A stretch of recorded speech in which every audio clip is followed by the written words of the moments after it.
My name is Jordy, and today we are going to take a look at how to create a bulletproof wedding budget so that you can have the wedding you have always dreamed of without breaking the bank. Trust me, planning your wedding day does not need to feel like Mission Impossible. So let's dive in and take a look at the areas that you should consider saving in order to create the perfect wedding day without completely breaking the bank.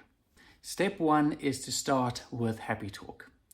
Before diving into the nitty-gritty, sit down with your partner for some good old happy talk and just speak about your must-haves, your desires, and your dreams for the wedding so that you're both on the same page about what your expectations are and where your priorities are. Maybe you dream of dancing under the stars or having a llama as your ring bearer. There's no judgment here. It is your day. It is your dream. Now, let's actually dive into the numbers. I want you to be realistic with what you are comfortable spending and how much you can actually save towards your wedding. Now, speaking about the budget doesn't need to be something that is awkward.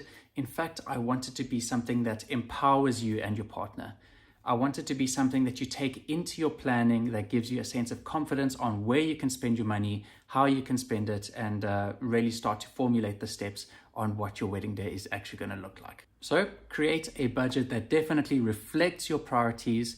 And one other thing I'll say is that please add in a little bit extra for unexpected surprises that come up. They come up in every single wedding. So definitely add a little bit extra as a buffer zone. We definitely don't want any haziness or any frustration when you actually start to build up in those last few weeks to your wedding. Next up is to prioritize your splurges.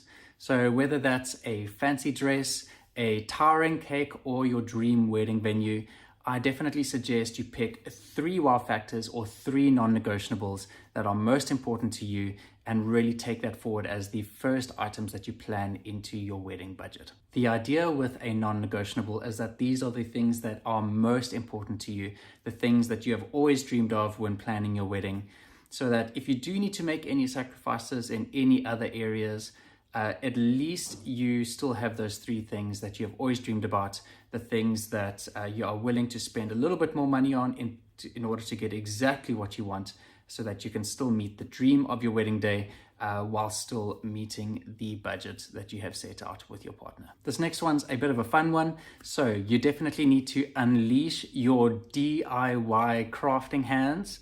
There's a great opportunity to use homemade things instead of going to like a stationer, for example. So creating your invitations by hand, creating the centerpieces by hand, or reusing centerpiece items that you already have at home. Decor items can be reused as well.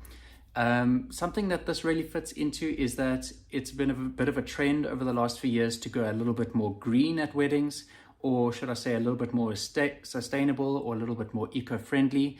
And going DIY definitely fits into that as well. So it means that if you're hand creating things or reusing things, you definitely are going to be a lot more sustainable and eco-friendly, but definitely a lot less high spending as well, which will definitely help you fit into your wedding budget. Now for the controversial one, it is to consider the guest list. This is like a bouquet toss, but with a little bit more strategy to it. But trim your guest list so that you really have the people that are most important to you over there. Now, this is by far the most difficult part of wedding planning.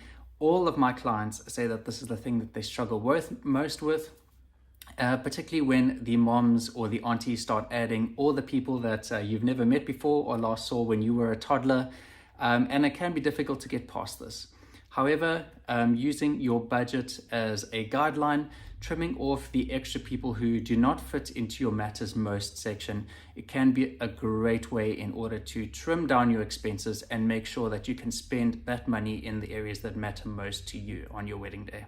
Venues or caterers can often charge close to or over 1,000 Rand a head. In fact, it can go much higher than that. So any extra person that you add to the wedding list really is going to have a significant effect on your wedding budget. So a good practice is really just to see how much you can tighten up that guest list and make sure that the people who matter most to you are the ones that are going to be prioritized on your wedding day. Hunting for hidden gems is something that I've also seen quite a bit of recently.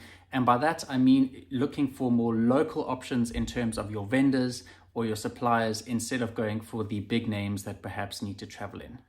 Now, there are multiple areas that this saves money. First of all, on the travel side, if you have a videographer who needs to travel all the way from Cape Town to your Pretoria wedding, naturally you're going to have to pay those travel costs, which is going to have a huge effect on your budget.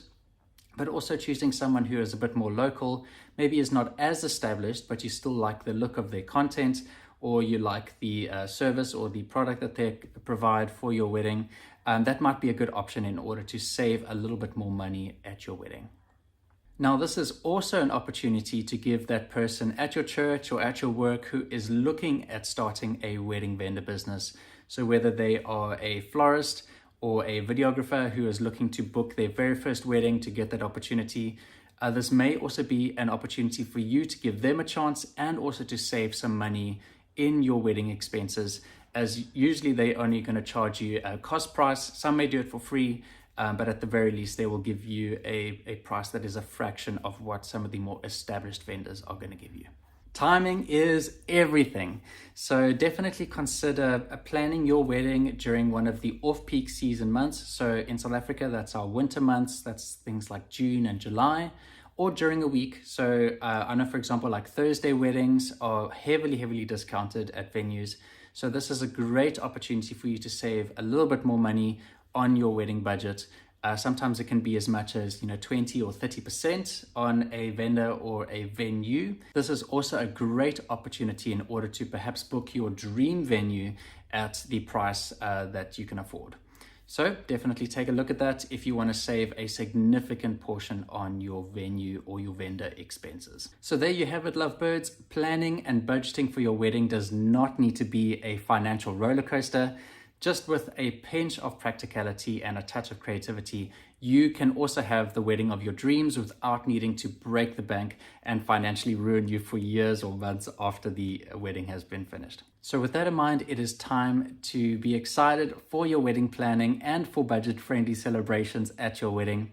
But if you want more tips like this, just hit the subscribe button at the bottom, give me a like, and I'll definitely be providing a lot more helpful tips for planning your perfect wedding day and choosing your photographer in upcoming videos. Thanks everyone. Take care.